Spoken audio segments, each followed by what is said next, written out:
اللهم صل على سيدنا محمد يا رب صل وسلم دائما ابدا على حبيبي. تو دیکھیے آپ سب یہاں پر آئے ہیں علم حاصل کرنے کے لیے، یہی ہے نا؟ ایسا ہی ہے نا؟ اس لیے کہ آپ کی نظر میں علم کی اہمیت ہے. اہمیت کیوں ہے؟ آپ جو اس کا رزلٹ ہوگا نا اس سے واقف ہیں. آپ کو پتہ ہے کہ ہم یہاں اگر میڈیکل سائنس میں ہم نے یہاں کی ڈگری مل گئی، وہ کمپیوٹر سائنس میں افغانستان سے آئے ہیں ماشاءاللہ. مجھے ان کو دیکھ کے خوشی ہوئی، میں نے کہا پہلا کوئی بندہ نظر آیا یہاں پہ، ورنہ اتنے ساشے لوگوں کے چھوٹے چھوٹے پتلے پتلے سے. تو یہ افغانی ہے، جب ان سے گلے ملا میں نے کہا کسی آدمی سے گلے مل رہا ہوں، مزہ آ رہا ہے، ٹھیک ہے، ورنہ اتنے اتنے سے چھوٹے چھوٹے سے لوگ ہیں. تو یہاں آپ لوگ ملک چھوڑ کر آئے ہیں، قربانی دے کر آئے ہیں. علم کی اہمیت ہے. کیوں؟ اس لیے اہمیت ہے کہ اس علم کا جو نتیجہ نکلنے والا ہے، اس ڈگری جو آپ کو ملے گی، اس کا رزلٹ بڑا اچھا ہے آپ کی نظر میں، آپ کا فیوچر بن جائے گا.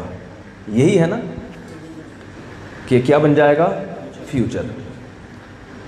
تو دیکھیے اس علم کے ہم بھی قائل ہیں. مسلمانوں کو تعلیم میں، ایجوکیشن میں بہت آگے ہونا چاہیے. جب دنیا میں مسلمانوں کی حکومت تھی تو سائنس ٹیکنالوجی کس کے ہاتھ میں تھی؟ مسلمان بہت آگے نکلے تھے.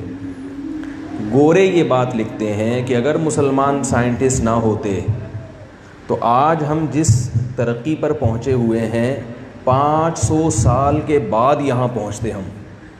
یعنی یہ جو ساری جو سائنس ٹیکنالوجی کی بنیادیں گوروں نے مسلمانوں سے لی ہیں، پھر آگے اس کو عروج پر پہنچایا، اور اس دوران مسلمانوں کی حکومتوں کا خاتمہ ہو گیا. اس کی کیا وجوہات تھی اس میں جانے کی موضوع نہیں ہے ہمارا.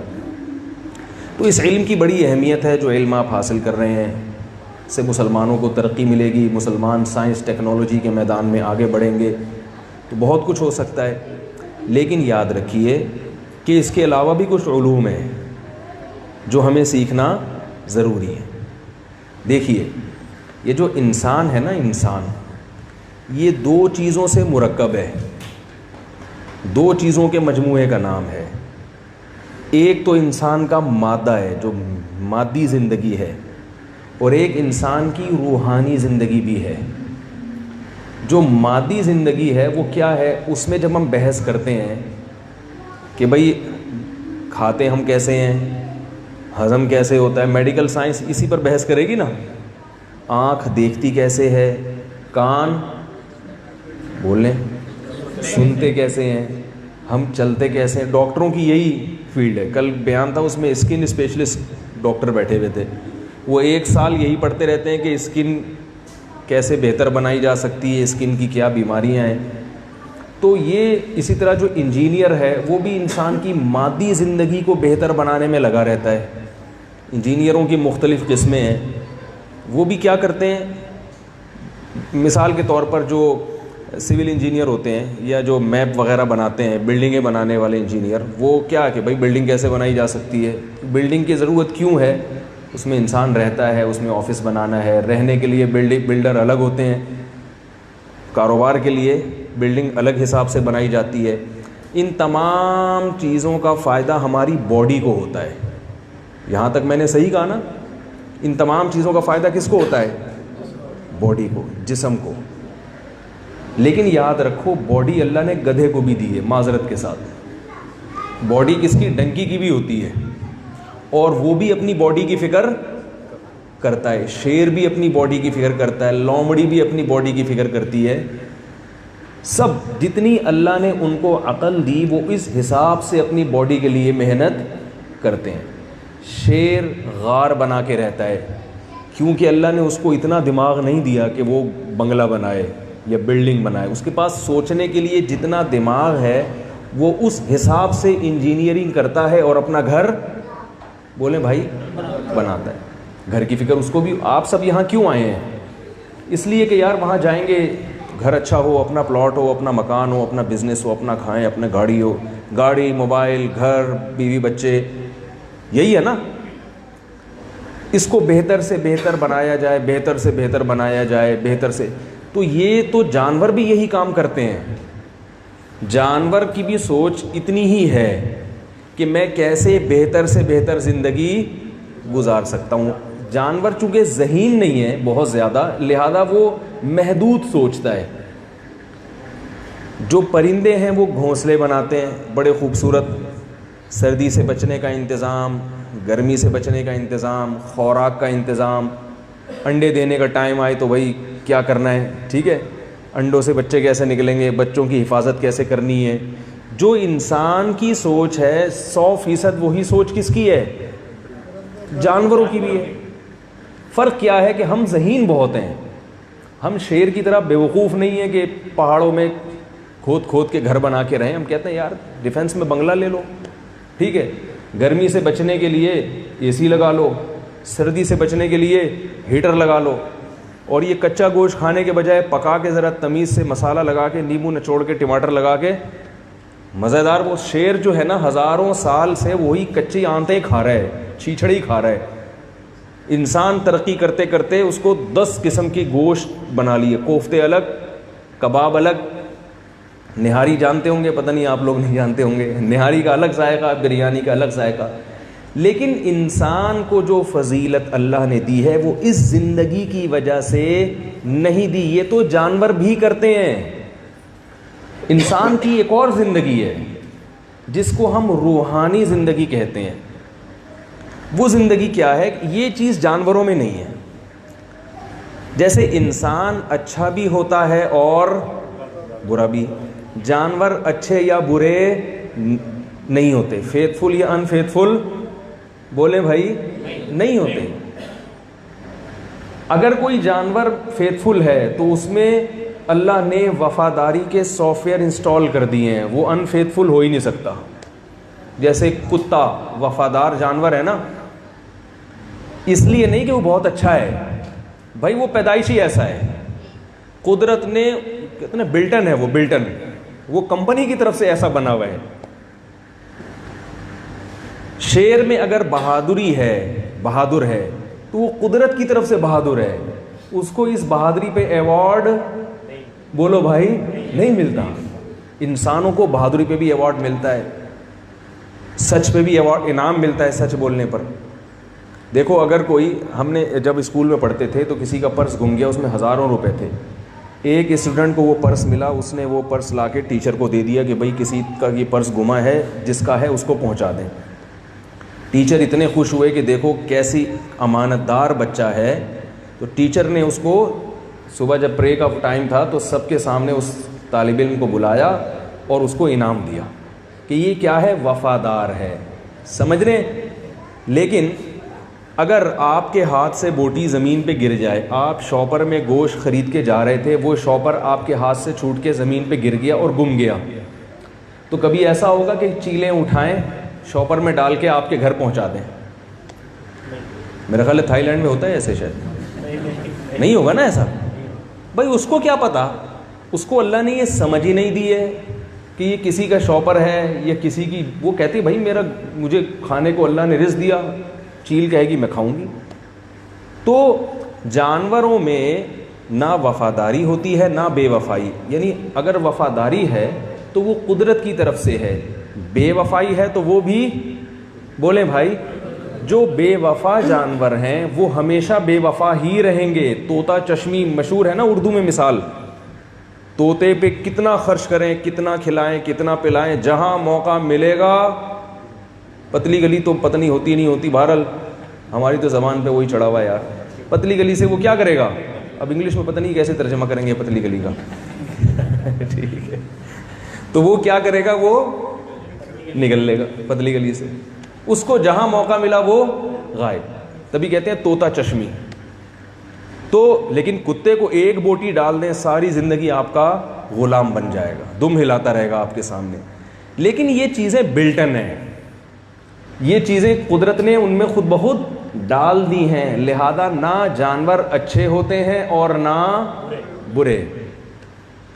پیٹ سب کے ساتھ ہے جیسے ہمارے ساتھ ہے، خواہشات ان کے ساتھ بھی ہمارے ساتھ بھی. آپ جو علم حاصل کر رہے ہیں بہت اہم علم ہے، اس کی اہمیت کا انکار نہیں کر رہا میں. لیکن وہ علم انسان کے لیے کافی نہیں ہے. وہ علم انسان کو انسان بنانے کے لیے کافی نہیں ہے. انسان کو انسان بنانے کے لیے جو علم ہے وہ اس کو اللہ نے پیغمبروں کے ذریعے دنیا میں بھیجا ہے. سمجھ رہے ہیں بات کو؟ وہ علم کس کے پاس ہوتا ہے؟ پیغمبروں کے پاس. اس کے لیے حضرت عیسیٰ علیہ السلام دنیا میں آئے, موسیٰ علیہ السلام دنیا میں آئے, آدم علیہ السلام, نوح علیہ السلام, ادریس علیہ السلام اور زکریا علیہ السلام, سلیمان علیہ السلام, داؤد علیہ السلام, یونس علیہ السلام, نوح علیہ السلام, محمد صلی اللہ علیہ وسلم, ابراہیم علیہ السلام, اسحاق, یعقوب, اسماعیل علیہ السلام. یہ جو اتنے سارے علیہ الصلاۃ والسلام دنیا میں آئے, اتنے سارے پیغمبر دنیا میں آئے, یہ میڈیکل سائنس کو لے کر نہیں, یہ فزکس کیمسٹری کو لے کر نہیں. نہ انہوں نے میڈیکل سائنس کی نفی کی, یہ بھی نہیں کہا کہ میڈیکل سائنس مت پڑھو, فزکس مت پڑھو, کیمسٹری مت پڑھو, نہ پڑھو. لیکن انہوں نے کہا کہ کچھ اور بھی چیزیں تمہارے لیے ضروری ہیں جو تمہیں کیا بنائیں گی؟ انسان بنائیں گی. آج مسئلہ یہ ہے کہ ہم ہر علم حاصل کر رہے ہیں, مگر انسان کو جو چیز انسان بناتی ہے, جو اسے دوسری مخلوق سے ممتاز کرتی ہے, اس علم کی طرف ہماری توجہ بولو بھائی نہیں. آپ کہیں گے بھائی ہم انسان نہیں ہیں کیا؟ ہم تو انسان ہیں نا, کون سا علم ہے جو ہم کو انسان بنائے گا؟ بھائی آپ میڈیکلی تو میں بھی انسان ہوں, آپ بھی انسان ہیں, لیکن صفات کے لحاظ سے جو اللہ نے جو ہمیں فضیلت دی فرشتوں پر, یہ تو پتہ ہے نا کہ سب سے افضل مخلوق اس کائنات میں انسان ہے. جب اللہ نے انسان کو بنایا تو فرشتوں کو حکم دیا کہ انسان کو سجدہ کرے. فرشتوں نے کہا کہ اللہ اس کو تو نے مٹی سے بنایا ہے, جانور بھی مٹی سے بنے, انسان بھی کس سے بن رہا ہے؟ مٹی سے. آج میڈیکل سائنس بھی اس بات کو ثابت, ہم جو کچھ ہماری باڈی میں ہے وہ سب آئرن ہے, میگنیشیم ہے, تو یہ سب چیزیں کہاں میں ہوتی ہیں؟ مٹی میں ہوتی ہیں نا. تو اور کھاتے بھی ہم مٹی ہیں. جو کچھ ہم کھا رہے ہیں وہ کہاں سے آتا ہے؟ کیا خیال ہے بھائی؟ مٹی سے. ہم یا تو گوشت کھاتے ہیں یا سبزی کھاتے ہیں. سبزی کہاں سے؟ جب آپ زمین کو کھودتے ہیں تو اس میں آلو, پیاز, ٹماٹر نظر آتے ہیں آپ کو؟ بھائی شاید نظر آتے ہوں آپ لوگوں کو, نہیں آتے نا, تو پھر یوں کا اشارہ ہونا چاہیے. نظر آتے ہیں؟ نہیں نظر آتے. ایک معمولی سا بیج ہوتا ہے جو مٹی کو یہ پیغام دیتا ہے کہ اس دفعہ گوبر, مٹی اور پانی سے کیا بنانا ہے. وہ صرف ایک میسج دینے کے لیے. آم کی گھٹلی آپ نے زمین میں ڈالی, وہ زمین کو میسج دیتی ہے کہ گوبر, پانی اور مٹی کو ملا کے درخت بنانا ہے, اور درخت سے کیا پیدا ہوں گے؟ پھر آم. تو مٹی, ہوا, پانی, آگ, سورج کی روشنی سے خربوزے بن رہے ہیں, تربوز تیار ہو رہے ہیں, پپیتے بن رہے ہیں, گھاس بن رہی ہے, کیا کیا, یہ سب مٹی ہے جس کو اللہ مختلف پروسیس سے گزار کر اپنی قدرت کے نمونے لوگوں کو دکھا رہے ہیں. تو ہم جو سبزیاں کھاتے ہیں وہ بھی مٹی سے بنی ہوئی, اور جو ہم گوشت کھاتے ہیں وہ بھی کہاں سے بنتا ہے؟ کیونکہ جانور کیا کھائیں گے؟ وہ گھاس کھائیں گے, اور وہ گھاس کہاں سے آئی ہے؟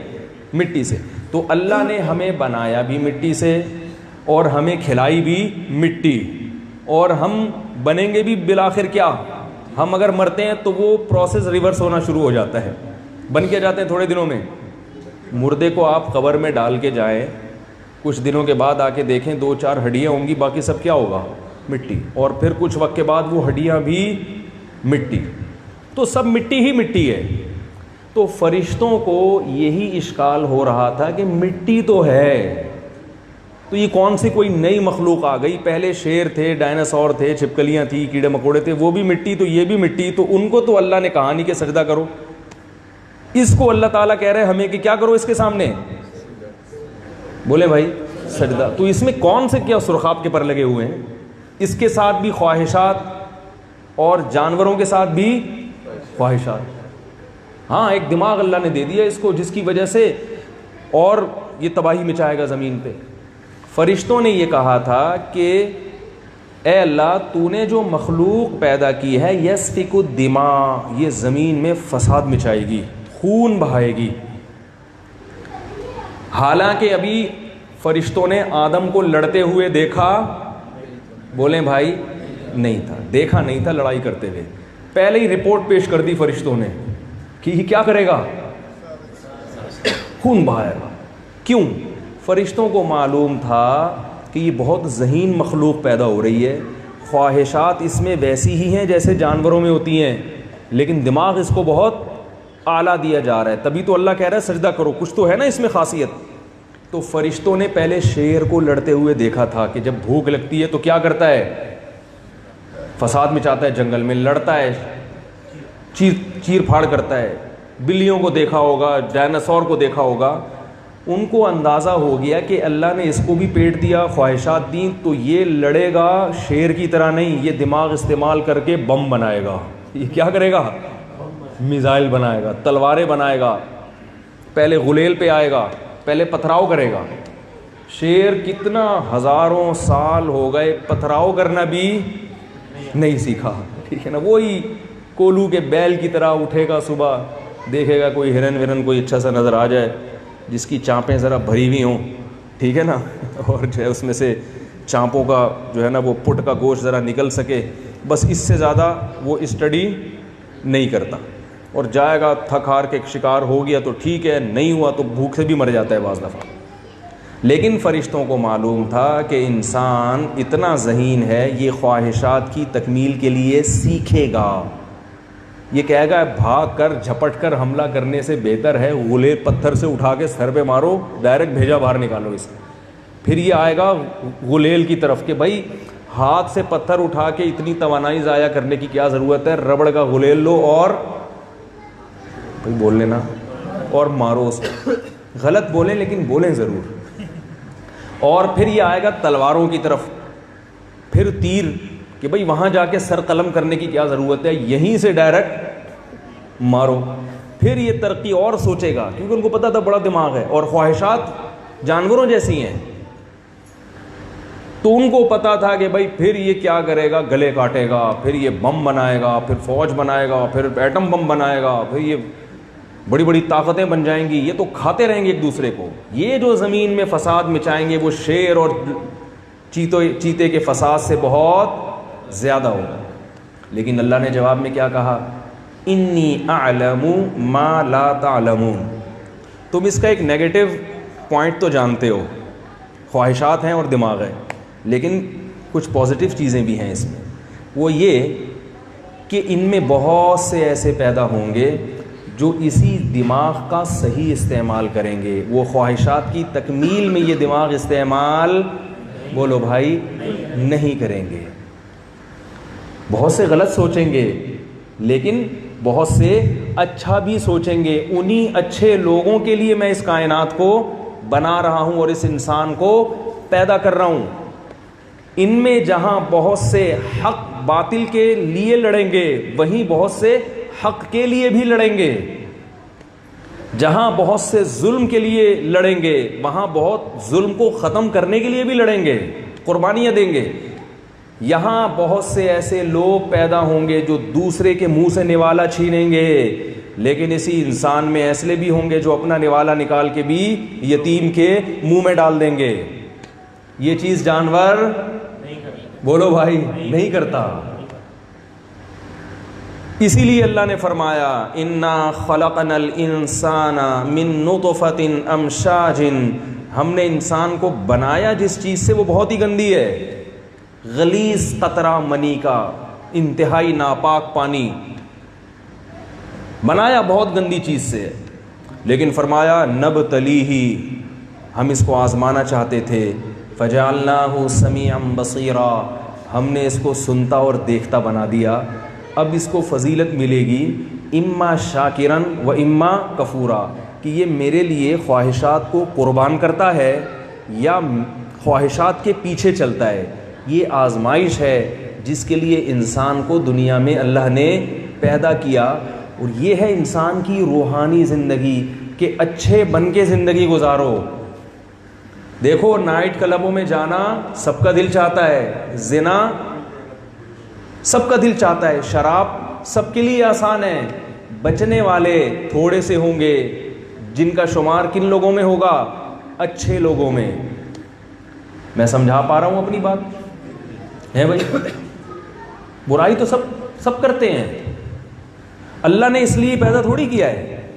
اب ہماری زندگیوں کا مقصد اچھا انسان بننا رہا ہی نہیں ہے, اچھا ڈاکٹر بننا ہے. آپ جب گھر جائیں گے نا, گھر والے پوچھیں کہ ہاں بھائی کوئی ڈاکٹر اگر بننے آیا ہے, بھائی کتنے نمبر سے پاس ہوئے, بھائی میرے تو 100 نمبر ہیں, ماشاء اللہ اچھے ڈاکٹر بن کے آئے ہو, السلام علیکم. ایسا ہی ہوگا نا؟ ارے بھائی غلط تو نہیں کہہ رہا میں, یہی ہوگا نا. آپ اگر آپ یہ کمپیوٹر میں آئے ہیں نا ماسٹر کرنے کے لیے, یہ جب افغانستان جائیں گے, خوست سے آئے ہیں آپ, جب یہ خوست افغانستان, بیان سنا دینا گھر والوں کو اپنا ہی, جب یہ خوست جائیں گے تو ان کے گھر والے پوچھیں گے اتنا عرصہ باہر رہ کر آئے ہو کیا تیر مارا, تو یہ اپنا سرٹیفکیٹ دکھائیں گے, دیکھو کتنے اچھے نمبروں سے میں کیا پاس ہوا ہوں. تو کہیں گے ماشاء اللہ آپ ایک اچھے یعنی تعلیم حاصل کر کے آئے ہیں آپ. تو لیکن افسوس اس پر ہوتا ہے کہ ہم میں سے کوئی کسی سے یہ بھی نہیں, دنیا میں جو ہم آئے ہیں تو اللہ نے ہمیں اچھا ڈاکٹر بننے کے لیے نہیں بھیجا, یہ ہماری ضرورت ہے ڈاکٹر بننا. جیسے کھانا ہماری ضرورت ہے مگر بھیجا ہمیں کھانے کے لیے, بولو نا بھائی, نہیں ہے نا. کھانا ہماری ضرورت ہے مگر ہمیں کھانے کے لیے بھیجا ضرور ہے. یہ میں اس لیے بار بار وضاحت کرتا ہوں کہ لوگ کہتے ہیں یہ مولوی لوگ جو ہیں یہ ہماری تعلیمی کے خلاف ہیں. نہیں بھائی, ہم تعلیم کے خلاف نہیں ہیں, یہ تو ضرورت ہے, اور مسلمانوں کی تو بہت بڑی ضرورت ہے. مسلمان تو مار اس لیے کھا رہا ہے کہ تعلیم میں پیچھے ہے.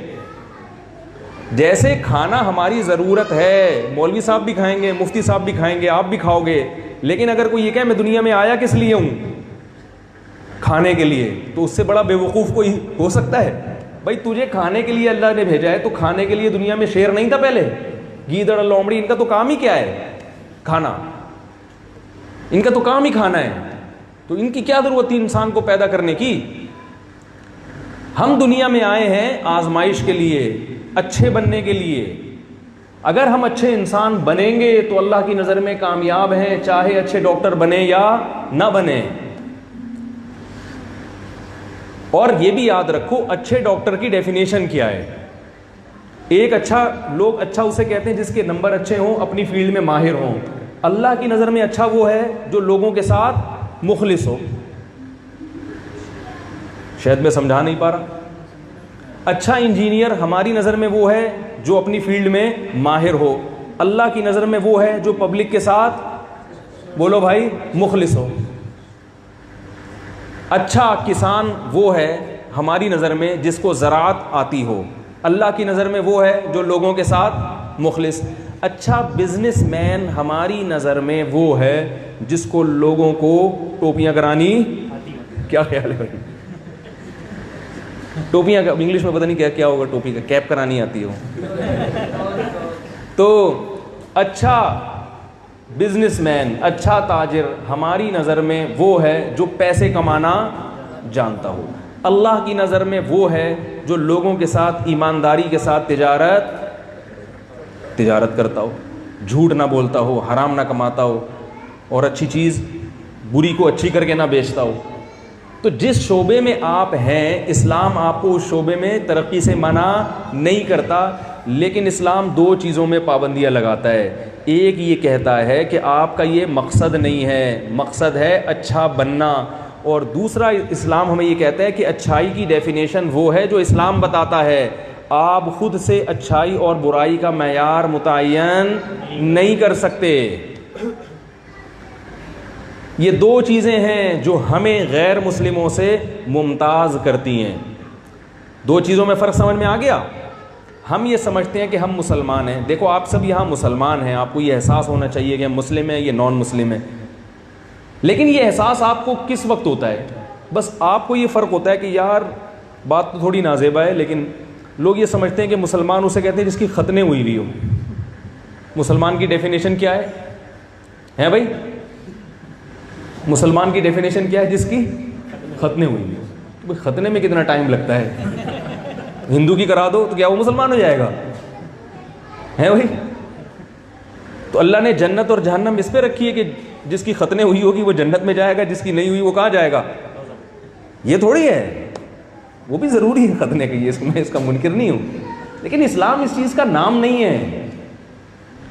بعض لوگ یہ سمجھتے ہیں کہ عید بقرعید میں اگر کوئی سیلیبریٹ کرے گا، اس کو منائے گا تو وہ مسلم ہے، اور جو ہولی منائے گا وہ کیا ہے؟ ہندو ہے۔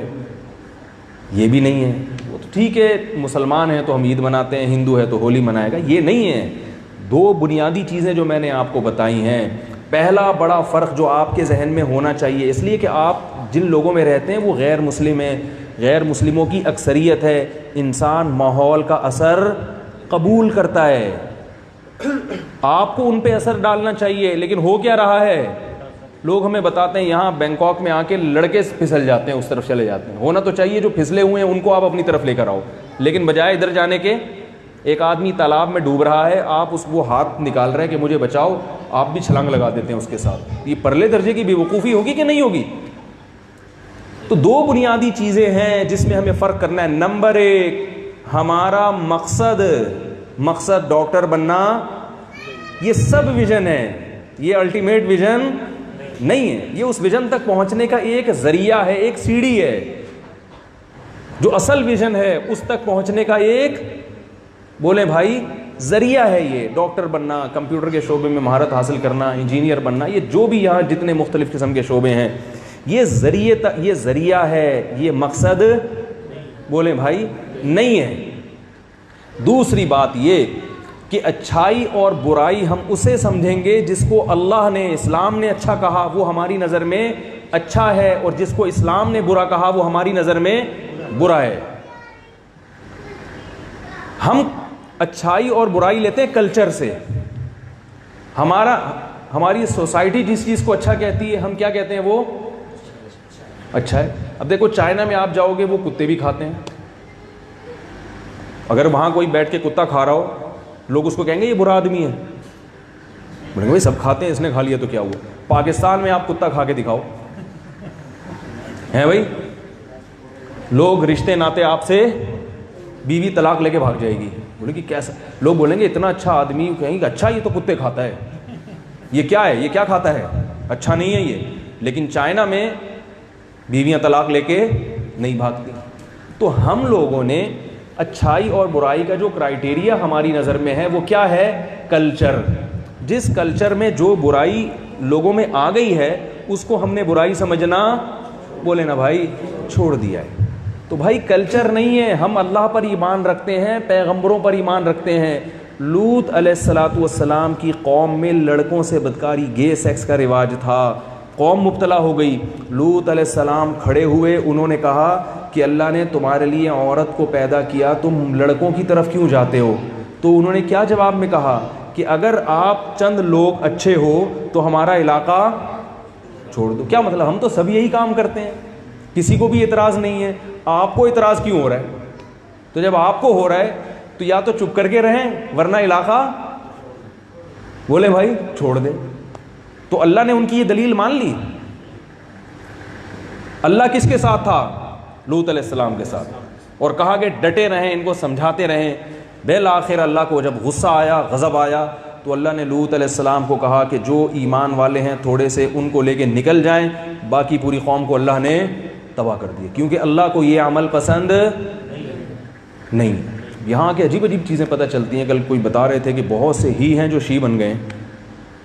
میں نے کہا یہ کیسے ہو گیا بھائی؟ بہت سے مرد کیا بن گئے؟ آپریشن کر کے عورت بن جاتے ہیں۔ میں نے کہا بھائی کیوں بنتے ہیں؟ انہوں نے کہا پیسے کے لیے۔ میں نے کہا ہمارے ہاں تو پیسہ کماتے اس لیے تاکہ ہی اعلیٰ درجے کا ہی بن جائے، یہی ہوتا ہے نا۔ حکیموں کی جو دکانیں چل رہی ہیں انڈیا اور پاکستان میں، حکیموں کی جو دکانیں، وہ جو بورڈ لگاتے ہیں اس کا مقصد کیا ہوتا ہے؟ بھائی جو ہی نہیں ہے، وہ جو ہی ہے مگر صحیح ہی نہیں ہے، اس کو ہم ایک دن میں کیا بنا دیں گے؟ ہی بنا دیں گے۔ اور یہاں جو ہی ہے وہ پیسوں کے لیے کیا بن رہا ہے؟ ہی بن رہا ہے۔ تو اللہ نے اجازت دی ہے اس کی۔ اب ماڈرن ہوتے جا رہے ہیں۔ دیکھو اسلام ماڈرنزم کے خلاف نہیں ہے، جو بھی جدید دور کے تقاضے ہیں آپ کو اس کے مطابق چلنا پڑے گا۔ لوگ یہ سمجھتے یہ جو میرا لباس ہے، اسلام آپ کو پابند نہیں بناتا کہ آپ یہی لباس پہنیں۔ تو علماء کا ایک لباس مخصوص ہوتا ہے ہر دور کے، پہننا چاہیں ٹھیک ہے۔ تو نہ اسلام نے کوئی لباس کی پابندی لگائی ہے، ہر قوم کا اپنا ایک لباس ہوتا ہے۔ رسول اللہ صلی اللہ علیہ وسلم جو لباس پہنا کرتے تھے وہ اس لیے کہ عرب کا کیا تھا؟ وہ کلچر تھا۔ تو دنیا میں مختلف کلچر ہیں, صحابہ پوری دنیا میں گئے, کبھی کسی کو کسی خاص لباس پہننے سے منع نہیں کیا. ہاں کچھ شرائط ہیں اس میں کہ جسم جھلکتا نہ ہو اور پورا جسم ڈھکتا ہو, وہ ایک الگ چیز ہے.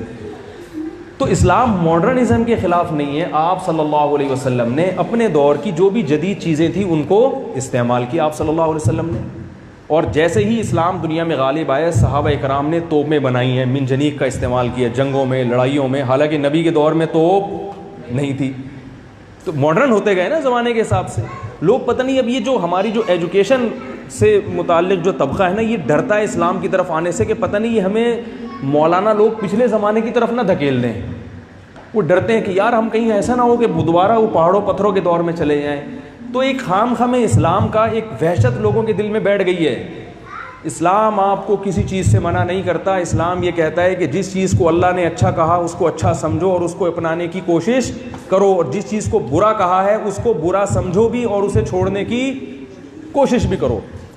تو قرآن میں اللہ تعالیٰ نے بہت ساری چیزیں ایسی ہیں جن کو حرام قرار دیا, ناجائز قرار دیا, اور بہت ساری چیزیں ایسی ہیں جن کو اللہ نے ہمارے لیے ضروری قرار دیا ہے. ان چیزوں کو استعمال کیے بغیر, اختیار کیے بغیر اور ان برائیوں کو چھوڑے بغیر ہم اچھے بولو بھائی نہیں بن سکتے. سب سے پہلی چیز جو اسلام ہم سے کہتا ہے, ہم ایک اللہ کے ماننے والے ہیں. اللہ کی نظر میں شرک سب سے بڑا ظلم ہے, لیکن دنیا شرک کو برائی بولو بھائی نہیں سمجھتی. کیوں نہیں سمجھتی؟ دیکھو آپ کہیں دنیا میں جائیں, کسی کا تعارف کروانے, بہت اچھے انسان ہیں, کہ کیوں بھائی ان کی کیا کیوں اچھے ہیں یہ؟ بولے یہ خدا کو مانتے ہیں. یہ کوئی بات ہوئی؟ لوگ کیا کہیں گے, یہ کوئی بات, اس سے کیا ہوتا ہے بھائی, ایک خدا کو مانتے ہیں. وہ اگر ہم اچھا اس کو سمجھتے ہیں جو آپ کے ساتھ اچھا ہے. اس کی میں ایک مثال دیتا ہوں. دیکھیے ایک آدمی گھر میں اپنے والد کا احترام نہیں کرتا. باپ کتنے ہوتے ہیں؟ ایک ہی ہوتا ہے نا, ایسا ہی ہے نا. باپ کتنا ہوتے ہیں؟ ایک. ماں کتنی ہوتی ہیں؟ ایک ہی ماں ہوتی ہے. باپ بھی ایک ہوتا ہے, ماں بھی, سگی ماں جو ہے وہ ہمیشہ ایک ہی ہوتی ہے, سگے ابا ہمیشہ ایک ہی ہوتے ہیں. آپ کیا کر رہے ہیں؟ محلے والوں کی بہت خدمت کر رہے ہیں, لوگوں کو کھانا کھلا رہے ہیں, لوگوں کے ساتھ بہت اچھے اخلاق سے مل رہے ہیں, تو لوگ سب کہہ رہے ہیں آپ بہت اچھے ہیں. لیکن جب آپ سے پوچھا جاتا ہے کہ آپ کے جو والد محترم ہیں آپ ان کو والد مانتے ہیں, ان کہتے ہیں کہ یار مجھے کوئی تردد ہے, ڈاؤٹ ہے, یہ میرے ابا ہیں بھی یا نہیں ہیں. تو جو اوریجنل ابا ہوں گے ان کو کس قدر غصہ آئے گا, کیا خیال ہے بھائی؟ اگر وہ واقعی آپ کے والد ہیں ان کو کس قدر غصہ آئے گا کہ یہ مجھے باپ ماننے کے لیے تیار نہیں ہے. ایسی صورت میں پبلک تو آپ کو اچھا کہے گی مگر ابا آپ کو اچھا نہیں کہیں گے. تو یاد رکھو, جو لوگ اللہ کو نہیں مانتے یا اللہ کے ساتھ دوسرے اللہ کو بھی شریک کرتے ہیں, بتوں کی عبادت کرتے ہیں, پبلک کی نظر میں اچھے ہو سکتے ہیں, اس کائنات کو بنانے والے کی نظر میں وہ اچھے بولے بھائی نہیں ہیں. اسی طرح جو اللہ کے سفیروں کو نہیں مانتے, اللہ نے اپنے نمائندے جو دنیا میں بھیجے, پیغمبر جن کو کہا جاتا ہے, جو اللہ کے قانون لے کے دنیا میں آئے, جو لوگ ان پیغمبروں کو, ان سفیروں کی توہین کرتے ہیں, ان کو نہیں مانتے, وہ انسانوں کی نظر میں تو اچھے ہو سکتے ہیں مگر اللہ کی نظر میں اچھے نہیں ہو سکتے. اس کی مثال ایسے ہے, دیکھیے کوئی بڑا علاقے میں عزت دار آدمی ہے, تھوڑا سا بچوں کو خاموش کرا دیں پیچھے. علاقے میں کوئی عزت دار آدمی ہے, اس نے اپنا کوئی نمائندہ بھیجا آپ کے پاس بات چیت کے لیے, کوئی پیغام دینے کے لیے, تو آپ اس کا اکرام کرو گے نا, عزت دو گے, اس کی بات سنو گے آپ, بھائی فلاں صاحب نے بھیجا اس کو, تو یہ گیسٹ ہے. یا سفیر آیا, امریکہ سے کوئی سفیر آیا آپ کے پاس, تو آپ اس سفیر کی توہین کر سکتے ہو؟ اس سفیر کے پاس ثبوت بھی ہے کہ مجھے امریکہ نے بھیجا ہے, میں امریکہ کارڈ بھی ہے اس کے پاس, تمام دلائل بھی ہیں, لیکن آپ اس کا اکرام نہیں کرتے, اس کی بات نہیں سنتے کہ وہ کیا کہہ رہا ہے. تو اس عمل کو امریکہ اپنی توہین سمجھے گا کہ نہیں سمجھے گا؟ بولے نا بھائی, سمجھے گا نا اپنی توہین. تو اسی طرح یاد رکھو, اللہ نے جو 1.25 لاکھ کے قریب پیغمبر بھیجے اور ان کو کارڈ بھی دیا, ان کو معجزے بھی دیے, دلائل بھی دیے, اور ان دلائل سے انہوں نے ثابت کر دیا کہ ہمیں کس نے بھیجا ہے, اللہ نے. اب آپ ان کی بات سننے کے لیے تیار نہیں ہیں, یا ان کو ماننے کے لیے تیار نہیں ہیں, یا ان کی نبوت میں شریک کسی غیر کو شریک کر رہے ہیں, تو اس عمل سے بھی غصہ کس کو آتا ہے؟ اللہ کو بہت غصہ آتا ہے. ایسا آدمی پبلک کی نظر میں تو اچھا ہو سکتا ہے کیونکہ پبلک سے اچھا سلوک کر رہا ہے, مگر اللہ کی نظر میں اچھا بولو بھائی نہیں ہو سکتا. تو ایک کام آپ نے یہ کرنا ہے, اپنے ایمان کی حفاظت. بات آ رہی ہے سمجھ میں؟ ایسا نہ ہو کہ آپ اس رو میں بہہ جائیں. ہم ایک اللہ کے ماننے والے اور محمد صلی اللہ علیہ وسلم کو آخری نبی ماننے والے ہیں, اس پہ ہم کسی کے ساتھ کمپرومائز کرنے کے لیے تیار نہیں ہیں, کیونکہ ہماری نظر میں جو اس عمل کو نہیں مانتا وہ کتنا ہی کردار کا اچھا ہو مگر حقیقت میں وہ اچھا نہیں ہے. وہ دوسری چیز کیا ہے, جلدی جلدی بات کو میں سمیٹ کے ختم کرتا ہوں. دوسری چیز کیا ہے, اللہ نے ہمیں اچھا انسان بنانے کے لیے کچھ ایسے علوم دیے ہیں جو بہت ضروری ہیں, جو آپ کو فزکس, میتھ اور کیمسٹری کی کتابوں میں نہیں ملیں, کہیں بھی نہیں ملیں گے آپ. وہ کیا علوم ہیں؟ نمبر 1, خالق کے ساتھ کیسے معاملہ کرنا ہے, جس نے پیدا کیا اس کے کیا احکام ہیں, اور جن لوگوں کے ساتھ آپ رہتے ہیں ان کے کیا حقوق ہیں. دنیا میں کسی کے پاس یہ علم بولو بھائی نہیں ہے. رب کو کیسے راضی کرنا ہے, اور ہم چونکہ انسان ہیں تو ہمارے لیے انسانوں کے بھی حقوق ہیں. انسانوں کے کیا حقوق ہیں ہمارے اوپر؟ لوگوں نے اپنی اپنی رائے سے کچھ چیزیں متعین کی ہیں جس میں وہ دھوکہ کھائے ہیں. بات سمجھ میں آ رہی ہے؟ اب دیکھو, جس نے ہمیں پیدا کیا اس کے کیا حقوق ہیں؟ اس کے یہی حقوق ہیں کہ اس کی عبادت کی جائے. کیا خیال ہے؟ اس کا شکر ادا کیا جائے. اللہ نے ہمیں بتایا کہ کیسے عبادت کرنی ہے, کیسے اس کا شکر ادا کرنا ہے. اگر اللہ ہمیں یہ نہ بتاتا تو ہم اپنی رائے سے خود فیصلہ کرتے. تو جن قوموں نے اپنی رائے سے فیصلہ کیا ہے ان کا حشر دیکھیں آپ. انہوں نے مندر بنا دیے, انہوں نے پتھر کی بنی ہوئی مورتیاں بنا دی, ان پہ چڑھاوے کیلے چڑھائے جا رہے ہیں اور مٹھائیاں کھلائی جا رہی, اور پتہ نہیں کیا کچھ ہو رہا ہے. کیوں؟ ان کے پاس رب کو خوش کرنے کا جو طریقہ ہے وہ طریقہ ان کے پاس مستند نہیں ہے. لہذا پشتوں میں کہتے ہیں اخپل طریقہ. انہوں نے اخپل طریقے نکالے ہوئے ہیں. ایسے کہتے ہیں نا مولوی صاحب, پشتوں میں یہی کہتے ہیں نا اخپل طریقہ.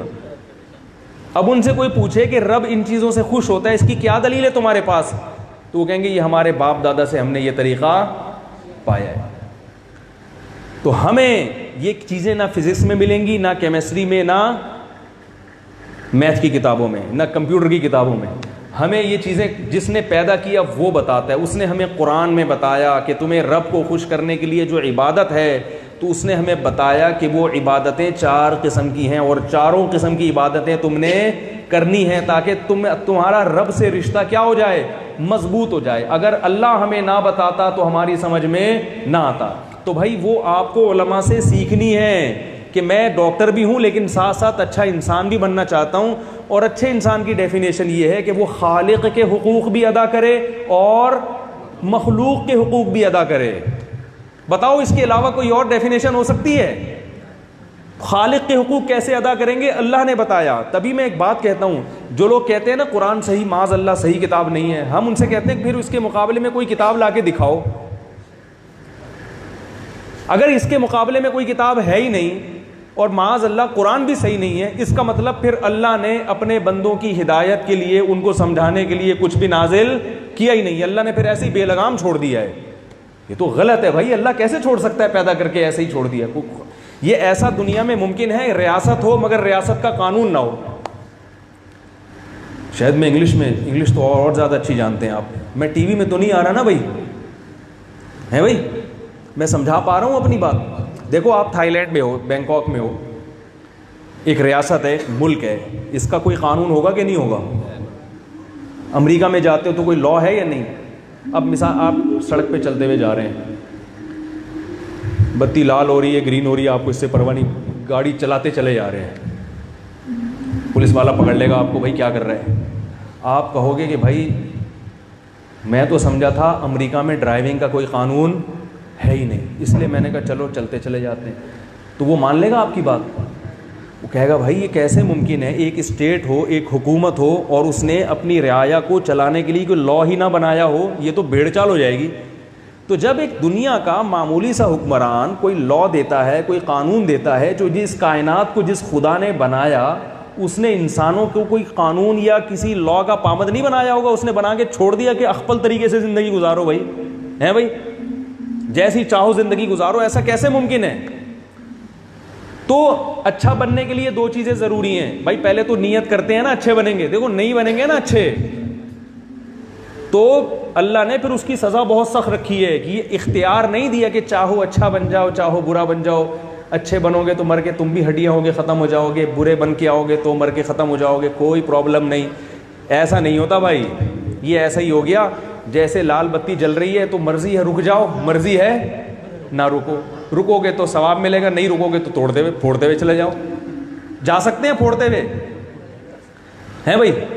بھائی جب قانون ہے لال بتی پہ رکنے کا تو آپ کو رکنا پڑے گا، کراچی میں کہتے ہیں آپ کے باپ کو بھی رکنا پڑے گا، ٹھیک ہے؟ جتنا حکومت مضبوط ہوگی اتنا ہی باپ دادا کو رکنا پڑے گا وہاں پہ، کیا خیال ہے بھائی؟ ہاں اگر قانون ہی نہیں ہے تو پھر جو مرضی کرو۔ تو یہ کیسے ممکن ہے کہ ایک لال بتی سگنل توڑنے پر ایک اچھی حکومت آپ کو سزا دیتی ہے، اور جو خالق کائنات ہے اس نے 1.25 لاکھ کے قریب پیغمبر بھیجے اور ایک لا اور قانون دیا کہ یہ کرنا ہے یہ نہیں کرنا، اور وہ کہے کہ ٹھیک ہے کرنا ہے تو کر لو، نہیں کرنا ہے تو نہیں کرو، مرنے کے بعد کیا ہوگا؟ سب ختم، نہ اچھوں کو کوئی انعام ملے گا نہ بروں کو کوئی سزا ملے گی۔ یہ قرآن میں اللہ کہتے ہیں ام نجعل المتقین کالفجار، کیا برے اور اچھے لوگوں کو ایک جیسا میں ٹھکانہ دے دوں گا؟ یہ نہیں ہو سکتا۔ ما لکم کیف تحکمون، اللہ کہتے ہیں کیسی بے وقوفی کی باتیں کر رہے ہو۔ اس لیے اللہ نے مرنے کے بعد ایک دن رکھا ہے جس میں ہمیں دوبارہ زندہ کیا جائے گا، اور اللہ نے یہ بھی کہا ہے کہ یہ مت سمجھو کہ جب تم مٹی ہو کے ختم ہو جاتے ہو تو زندہ کون کرے گا۔ فرمایا کہ اولم یر الانسان انا خلقناہ من نطفۃ فاذا هو خصیم مبین، کہ جس رب نے تمہیں ایک ناپاک پانی سے پیدا کیا وہی تمہیں مٹی سے دوبارہ انسان بنا سکتا ہے۔ جو تمہیں چلتے پھرتے آدمی کو مٹی بنا سکتا ہے وہ مٹی کو چلتا پھرتا بھی بنا سکتا ہے۔ ایسا ممکن نہیں ہے، وہ اتنا بڑا بادشاہ ہے، وہ کر سکتا ہے یہ کام۔